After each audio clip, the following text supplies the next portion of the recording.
सभी प्रेम से बोलिए श्री सत्यनारायण भगवान की जय, श्री लक्ष्मी नारायण भगवान की जय।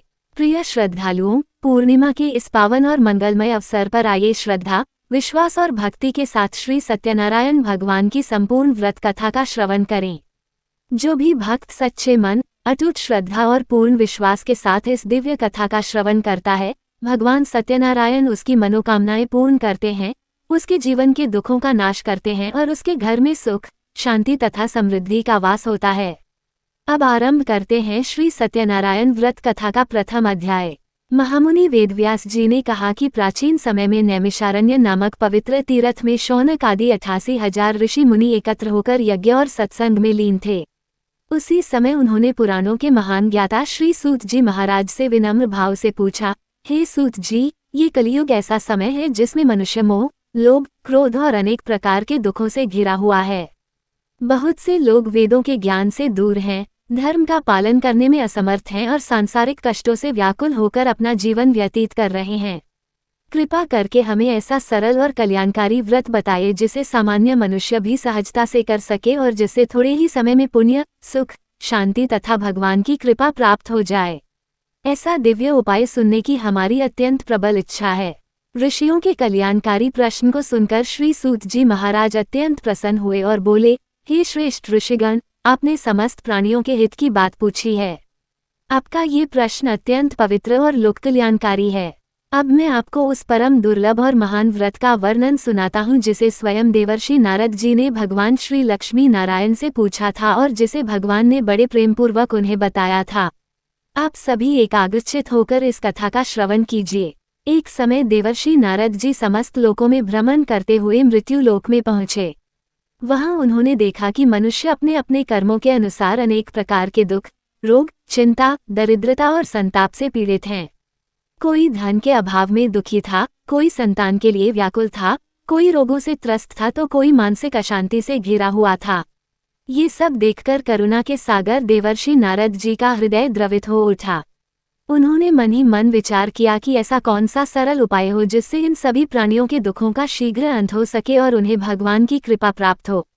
यही विचार करके वे तुरंत भगवान श्री विष्णु के दिव्य धाम पहुँचे। वहां उन्होंने श्वेत कमल के समान तेजस्वी, 4 भुजाओं वाले, शंख, चक्र, गदा और पद्म धारण किए हुए, वनमाला से विभूषित, अनंत तेज से प्रकाशित भगवान श्री हरि के दिव्य स्वरूप का दर्शन किया। भगवान के दर्शन करते ही नारद जी भावविभोर हो उठे और हाथ जोड़कर उनकी स्तुति करने लगे। उन्होंने कहा, हे प्रभु, आप अनंत हैं, आपकी महिमा का कोई पार नहीं है। मन और वाणी भी आपके वास्तविक स्वरूप का पूर्ण वर्णन नहीं कर सकते। आप ही इस सृष्टि के पालनकर्ता, भक्तों के रक्षक और समस्त दुखों का नाश करने वाले हैं। आप पर मेरा बारंबार प्रणाम है। नारद जी की विनम्र स्तुति सुनकर भगवान श्री विष्णु मुस्कुराए और बड़े स्नेह से बोले, हे देवर्षि, आज आपके मन में कौन सा विचार है? किस उद्देश्य से आप यहाँ पधारे हैं? जो भी कहना चाहते हैं, निःसंकोच कहिए। तब नारद जी ने अत्यंत विनम्रता से कहा, हे प्रभु, मैंने मृत्यु लोक में असंख्य मनुष्यों को उनके कर्मों के कारण अनेक प्रकार के दुखों से घिरा हुआ देखा है। यदि मुझ पर आपकी कृपा है तो कृपया ऐसा सरल उपाय बताइए जिससे वे थोड़े से प्रयास में ही अपने दुखों से मुक्त होकर आपके चरणों की कृपा प्राप्त कर सकें। भगवान श्री विष्णु बोले, हे नारद, तुमने समस्त प्राणियों के कल्याण के लिए अत्यंत उत्तम प्रश्न किया है। अब मैं तुम्हें एक ऐसा परम पवित्र व्रत बताता हूँ जो मनुष्य को मोह, भय, दुख और संकटों से मुक्त कर देता है। यह व्रत स्वर्ग और पृथ्वी दोनों लोकों में अत्यंत दुर्लभ माना गया है। श्रद्धा और विधि विधान से श्री सत्यनारायण भगवान का व्रत करने वाला मनुष्य इस संसार में सभी प्रकार के सुखों का अनुभव करता है और अंत समय में मोक्ष को प्राप्त करता है। भगवान के श्रीमुख से ऐसे दिव्य वचन सुनकर नारद जी के हृदय में और अधिक उत्सुकता जाग उठी। उन्होंने अत्यंत श्रद्धा से पूछा, हे प्रभु, इस पवित्र व्रत की विधि क्या है? इसका फल क्या है? सबसे पहले इस व्रत को किसने किया और किस दिन इसका पालन करना श्रेष्ठ माना गया है? कृपा करके मुझे ये सब विस्तारपूर्वक बताइए। तब भगवान श्री हरि बोले, हे नारद, यह व्रत समस्त दुखों का नाश करने वाला, मनुष्य को विजय, सुख और सौभाग्य प्रदान करने वाला है। इस व्रत को श्रद्धा और भक्ति के साथ विशेष रूप से सायंकाल करना चाहिए। भगवान सत्यनारायण की पूजा ब्राह्मणों, परिवारजनों और बंधु बांधवों के साथ मिलकर करनी चाहिए। पूजा में श्रद्धापूर्वक नैवेद्य, केले, घी, दूध और गेहूं के आटे का सवाया प्रसाद बनाकर अर्पित करना चाहिए। यदि गेहूं उपलब्ध न हो तो उसके स्थान पर अन्य शुद्ध आटे का उपयोग किया जा सकता है। शक्कर अथवा गुड़ मिलाकर प्रसाद तैयार करें और भगवान को अर्पित करें। इसके बाद ब्राह्मणों, अतिथियों और परिवार के सभी लोगों को प्रसाद तथा भोजन कराएं। अंत में स्वयं भी प्रसाद ग्रहण करें और भगवान के नाम का कीर्तन करते हुए भक्ति में लीन हो जाएं। जो मनुष्य इस प्रकार श्रद्धा, विश्वास और सच्चे हृदय से श्री सत्यनारायण भगवान का व्रत करता है, उसकी सभी मनोकामनाएं पूर्ण होती हैं, जीवन के विघ्न दूर होते हैं और भगवान की कृपा सदैव उस पर बनी रहती है। कलियुग में यह व्रत अत्यंत सरल, श्रेष्ठ और शीघ्र फल देने वाला माना गया है। अल्प साधनों से भी यदि इसे सच्चे मन से किया जाए तो भगवान अवश्य प्रसन्न होते हैं और अपने भक्त पर कृपा की वर्षा करते हैं। श्री सूत जी महाराज ने आगे कहा, हे ऋषिगण, अब मैं आपको उन महान भक्तों का पावन इतिहास सुनाता हूँ जिन्होंने श्रद्धा और विश्वास के साथ इस व्रत का पालन किया और भगवान सत्यनारायण की असीम कृपा प्राप्त की। प्राचीन समय में काशी नगरी में एक अत्यंत निर्धन ब्राह्मण रहता था। वह इतना गरीब था कि प्रतिदिन भिक्षा मांगकर ही अपना जीवन यापन करता था। कई बार उसे भरपेट भोजन भी नसीब नहीं होता था। भूख, प्यास और अभावों से उसका शरीर दुर्बल हो गया था, किंतु उसके हृदय में भगवान के प्रति श्रद्धा कभी कम नहीं हुई। ब्राह्मणों पर सदैव कृपा करने वाले भगवान श्री हरि ने जब अपने उस भक्त की ऐसी दयनीय अवस्था देखी तो उनका हृदय करुणा से भर उठा। उन्होंने एक वृद्ध ब्राह्मण का रूप धारण किया और उसके पास जाकर बड़े स्नेह से बोले, हे ब्राह्मण, तुम प्रतिदिन इतने दुखी और चिंतित क्यों दिखाई देते हो? यदि उचित समझो तो अपने दुख का कारण मुझे बताओ। संभव है भगवान की कृपा से तुम्हारे कष्टों का कोई उपाय मिल जाए। उस निर्धन ब्राह्मण ने विनम्र भाव से कहा, हे महात्मन, मैं अत्यंत निर्धन हूँ। भिक्षा मांगकर किसी प्रकार अपना जीवन चला रहा हूँ। अनेक प्रयत्न करने पर भी मेरे दुख समाप्त नहीं होते। यदि आप कोई ऐसा उपाय जानते हो जिससे मेरा जीवन सुधर जाए तो कृपा करके मुझे अवश्य बताइए। वृद्ध ब्राह्मण के रूप में भगवान श्री विष्णु बोले, हे विप्र, यदि तुम श्रद्धा और भक्ति के साथ श्री सत्यनारायण भगवान का व्रत और पूजन करोगे तो तुम्हारे सभी दुख दूर हो जाएंगे। यह व्रत मनुष्य की मनोकामनाएं पूर्ण करने वाला और दरिद्रता का नाश करने वाला है। इसके प्रभाव से जीवन में सुख, शांति और समृद्धि का आगमन होता है। इतना कहकर भगवान ने उसे व्रत की संपूर्ण विधि समझाई और देखते ही देखते अंतर्ध्यान हो गए। उस निर्धन ब्राह्मण ने मन ही मन निश्चय किया कि चाहे जैसी भी परिस्थिति हो, वह भगवान के बताए हुए इस पवित्र व्रत को अवश्य करेगा। उस रात उत्साह और आशा के कारण उसे ठीक से नींद भी नहीं आई। प्रातःकाल स्नान करके वह भगवान का स्मरण करता हुआ भिक्षा मांगने निकल पड़ा। उस दिन भगवान की कृपा से उसे पहले से कहीं अधिक भिक्षा प्राप्त हुई।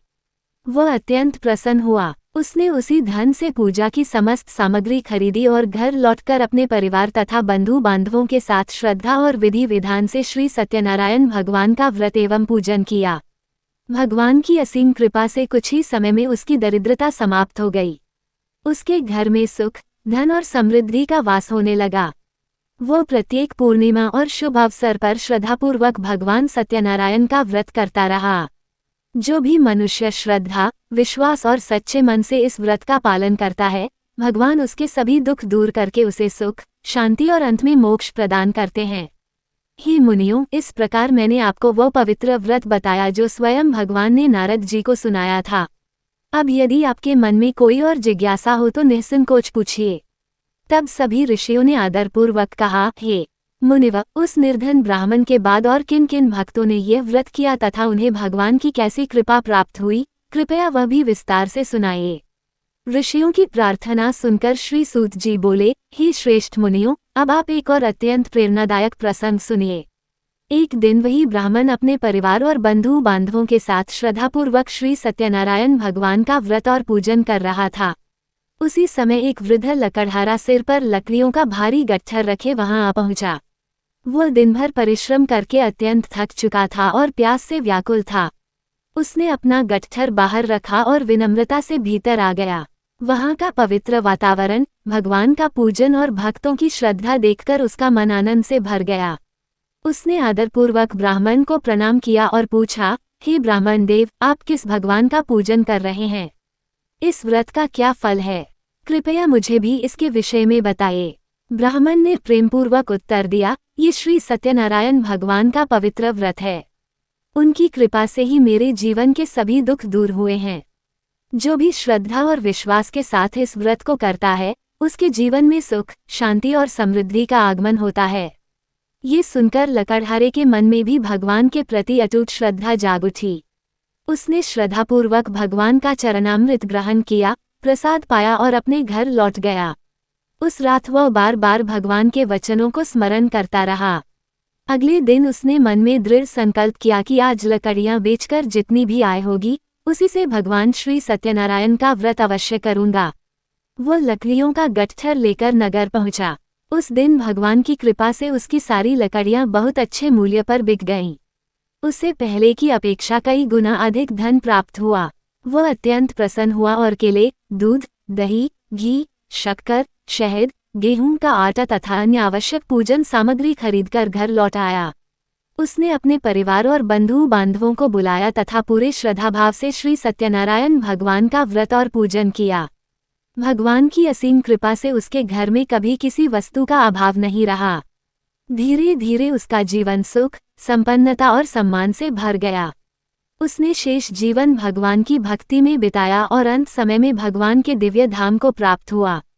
यही कारण है कि कहा गया है, जो भी भक्त सच्चे मन, श्रद्धा और विश्वास के साथ श्री सत्यनारायण भगवान का व्रत करता है, भगवान उसके जीवन के सभी संकट दूर कर देते हैं और उस पर अपनी कृपा की वर्षा करते हैं। श्री सूत जी महाराज आगे कहने लगे, हे श्रेष्ठ मुनियों, अब मैं आपको एक और पावन प्रसंग सुनाता हूँ जिसे सुनने मात्र से भगवान श्री सत्यनारायण के व्रत की महिमा का अनुभव होता है। प्राचीन समय में उल्कामुख नाम के एक धर्मात्मा और सत्यप्रिय राजा राज्य करते थे। वे न्यायप्रिय, दयालु और प्रजा के हित में सदैव तत्पर रहते थे। प्रतिदिन भगवान का स्मरण करना, मंदिरों में दर्शन करना और निर्धनों की सहायता करना उनका स्वभाव था। उनकी धर्मपत्नी भी अत्यंत पतिव्रता, सती और सद्गुणों से युक्त थीं। एक दिन दोनों पति पत्नी भद्रशिला नदी के पवित्र तट पर श्रद्धा और विधि विधान से श्री सत्यनारायण भगवान का व्रत और पूजन कर रहे थे। उसी समय साधु नाम का एक धनवान वैश्य अपनी व्यापारिक नौक लेकर वहां पहुंचा। उसके साथ बहुत सा व्यापारिक सामान था। उसने अपनी नाव किनारे लगाए और राजा के समीप आकर विनम्रता से प्रणाम किया। फिर बड़े आदर से बोला, हे राजन, आप किस देवता का ये पवित्र व्रत कर रहे हैं? कृपया मुझे भी इसकी महिमा बताए, क्योंकि मेरे मन में इसे जानने की बड़ी इच्छा हो रही है। राजा उल्कामुख ने प्रेमपूर्वक कहा, हे वैश्य, मैं अपनी पत्नी और परिवार सहित पुत्र प्राप्ति की कामना से श्री सत्यनारायण भगवान का व्रत कर रहा हूँ।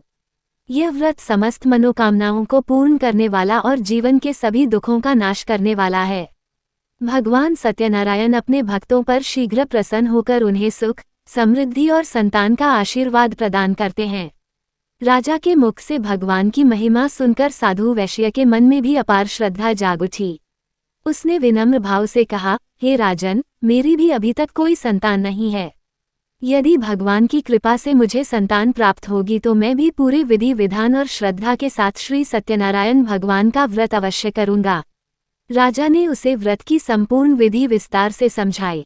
इसके बाद साधु वैश्य प्रसन्न मन से अपने घर लौट आया और अपनी पत्नी लीलावती को सारी बात बताई। दोनों ने भगवान का स्मरण करते हुए यही संकल्प लिया कि संतान प्राप्त होने पर वे अवश्य यह व्रत करेंगे। भगवान की असीम कृपा से कुछ समय बाद लीलावती गर्भवती हुई और उचित समय आने पर उसने एक अत्यंत सुंदर कन्या को जन्म दिया। माता पिता के घर में आनंद की लहर दौड़ गई। जिस प्रकार शुक्ल पक्ष का चंद्रमा प्रतिदिन बढ़ता है, उसी प्रकार वह कन्या भी दिन प्रतिदिन बड़ी होने लगी। उसका नाम कलावती रखा गया। समय बीतता गया। एक दिन लीलावती ने अपने पति से मधुर वाणी में कहा, स्वामी, भगवान से आपने जो संकल्प किया था, अब उसे पूर्ण करने का समय आ गया है। तब साधु वैश्य ने उत्तर दिया, हे प्रिय, जब हमारी पुत्री का विवाह होगा, उसी शुभ अवसर पर मैं भगवान श्री सत्यनारायण का व्रत अवश्य करूंगा। ये कहकर उसने बात को आगे के लिए टाल दिया। धीरे धीरे समय बीतता गया और कलावती युवावस्था को प्राप्त हो गई। उसे देखकर साधु वैश्य को उसके विवाह की चिंता होने लगी। उसने एक योग्य वर की खोज के लिए अपने विश्वस्त दूत को भेजा। दूत अनेक नगरों में खोज करने के बाद कंचन नगरी पहुंचा और वहां से एक सुशील, संस्कारी तथा योग्य वैश्य कुमार को लेकर आया। साधु वैश्य ने बड़े हर्ष और उत्साह के साथ अपनी पुत्री का विवाह उस योग्य वर से संपन्न कर दिया। विवाह बड़े धूमधाम से हुआ, सभी बंधु बांधव प्रसन्न हुए, किंतु दुर्भाग्यवश विवाह की व्यस्तताओं में साधु वैश्य भगवान श्री सत्यनारायण से किया हुआ अपना संकल्प फिर भूल गया। उसने व्रत नहीं किया। भक्त का संकल्प भुला देना भगवान को उचित नहीं लगा। संकल्प की अवहेलना के कारण श्री सत्यनारायण भगवान अप्रसन्न हुए और उन्होंने विचार किया कि अब समय आ गया है कि इस भक्त को उसके वचन का स्मरण कराया जाए, जिससे भविष्य में वह कभी भगवान से किया हुआ संकल्प न भूले।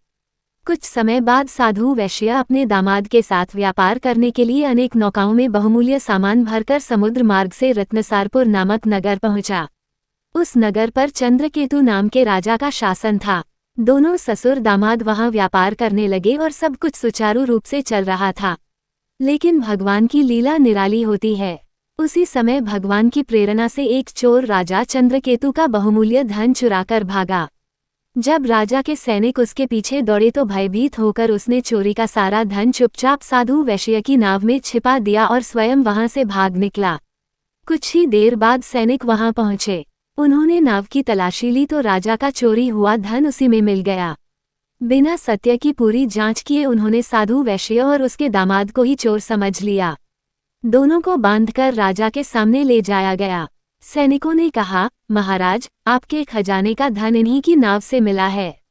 राजा ने बिना उनकी बात सुने उन्हें कारागार में डालने की आज्ञा दे दी और उनका समस्त धन भी राजकोष में जमा करा लिया। राजा की आज्ञा से साधु वैश्य और उसके दामाद को कारागार में डाल दिया गया। उनका समस्त धन भी राजकोष में जमा कर लिया गया। उधर भगवान श्री सत्यनारायण की लीला से उनके घर पर भी विपत्तियों का पहाड़ टूट पड़ा।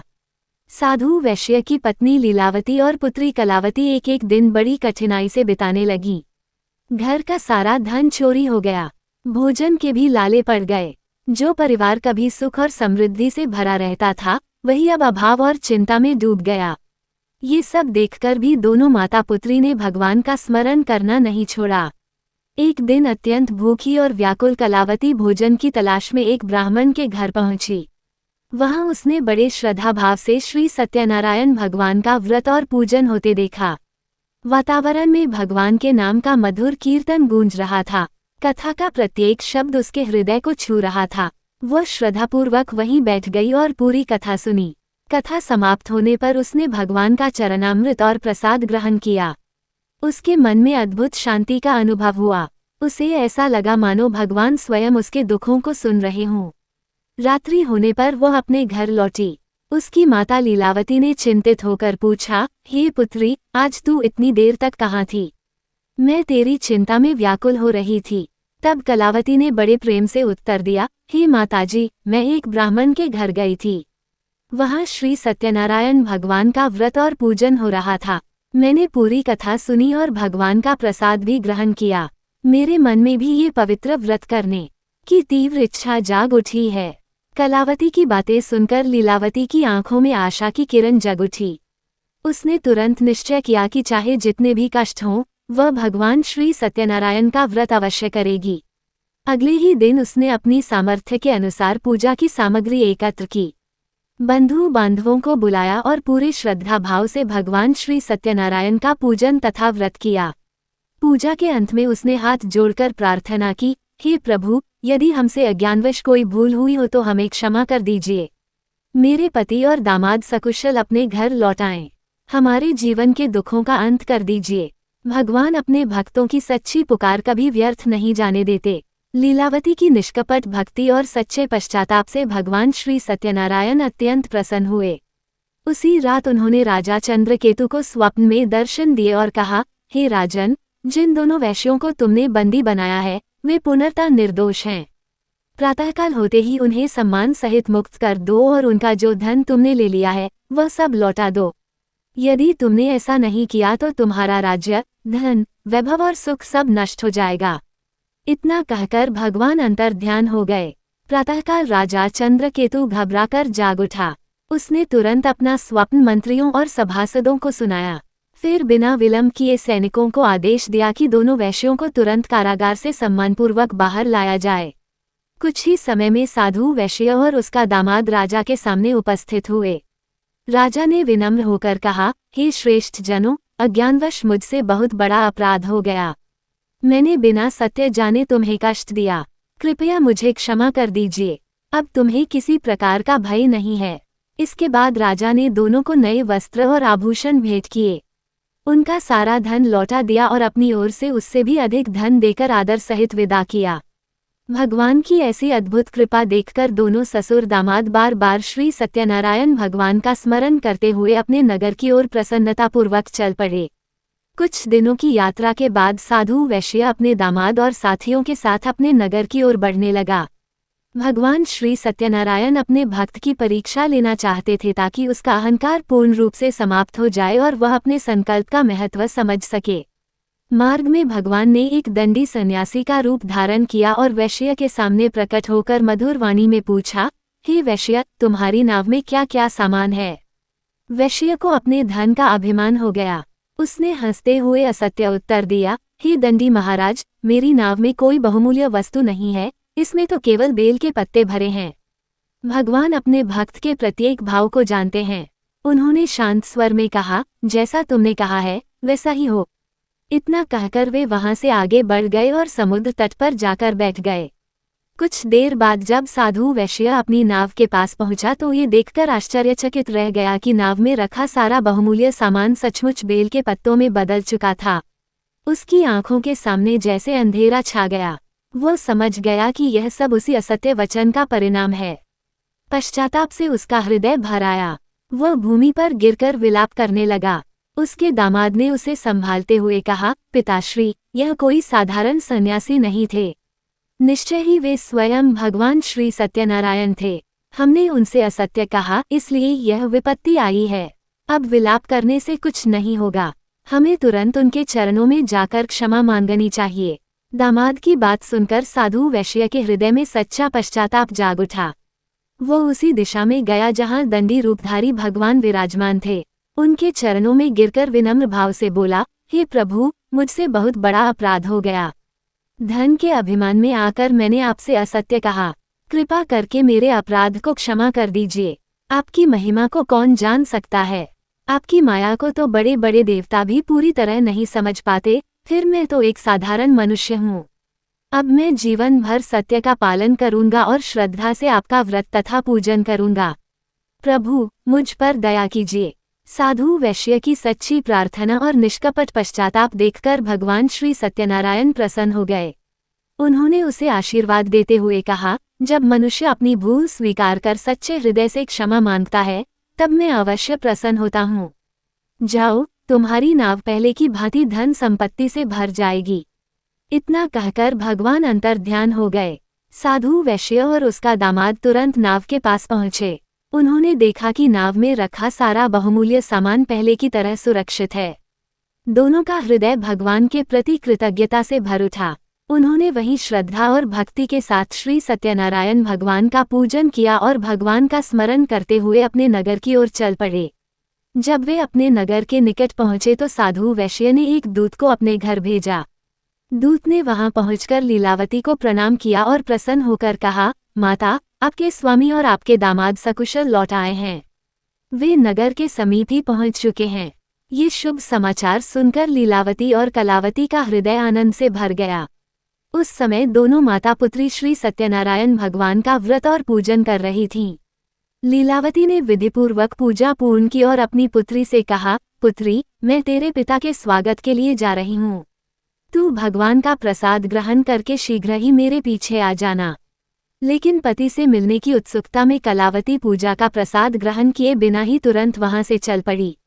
भगवान श्री सत्यनारायण की आज्ञा और प्रसाद की अवहेलना होते ही उनकी लीला प्रकट हुई। जैसे ही कलावती अपने पति के समीप पहुंचने वाली थी, उसी क्षण उसका पति नाव सहित सबकी आंखों से ओझल हो गया। यह अद्भुत दृश्य देखकर वह घबरा उठी। चारों ओर अपने पति को खोजने लगी, परंतु कहीं भी उसका पता नहीं चला। वह रोते रोते भूमि पर गिर पड़ी और विलाप करने लगी। साधु वैश्य ने जब अपनी पुत्री की ये दशा देखी और नाव का कहीं पता नहीं चला, तब वह अत्यंत व्याकुल होकर भगवान श्री सत्यनारायण का स्मरण करने लगा। उसने दोनों हाथ जोड़कर विनम्र भाव से प्रार्थना की, हे प्रभु, यदि मुझसे या मेरे परिवार से अज्ञानवश कोई अपराध हुआ है तो कृपा करके हमें क्षमा कर दीजिए। हम सब आपकी शरण में हैं। आपके अतिरिक्त हमारा कोई सहारा नहीं है। उसी समय आकाशवाणी हुई, हे वैश्य, तेरी पुत्री कलावती भगवान का प्रसाद ग्रहण किए बिना ही यहाँ चली आई है। प्रसाद का अनादर होने के कारण ही उसका पति अदृश्य हुआ है।